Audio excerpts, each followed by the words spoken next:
کہو کیا ہم اللہ کے سوا ایسی چیز کو پکاریں جو نہ ہمارا بھلا کر سکے نہ برا؟ اور جب ہم کو اللہ نے سیدھا رستہ دکھا دیا تو کیا ہم الٹے پاؤں پھر جائیں؟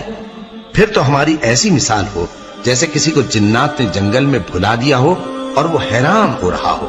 اور اس کے کچھ رفیق ہوں جو اس کو رستے کی طرف بلائیں کہ ہمارے پاس چلا۔ کہہ دو کہ رستہ تو وہی ہے جو اللہ نے بتایا ہے،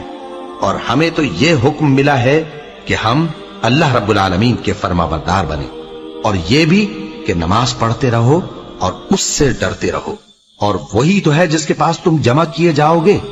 اور وہی تو ہے جس نے آسمانوں اور زمین کو تدبیر سے پیدا کیا ہے، اور جس دن وہ فرمائے گا کہ ہو جا تو حشر برپا ہو جائے گا، اس کا ارشاد برحق ہے، اور جس دن سور پھونکا جائے گا اس دن اسی کی بادشاہت ہوگی، وہی پوشیدہ اور ظاہر سب کا جاننے والا ہے، اور وہی دانا ہے، خبردار ہے۔